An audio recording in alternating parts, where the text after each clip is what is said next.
How to know if someone saved your number on Telegram?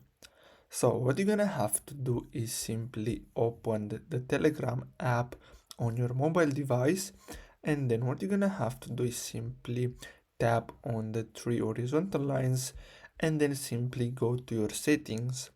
Then what you're gonna have to do is simply go to privacy and security, and then you're gonna have to look for this option, which is the sync contacts one. So what you're gonna have to do is simply disable this option. Now if you found someone by their username on Telegram and you are talking with them, and basically you are okay because Telegram doesn't allow users to know your number if you found them via their username.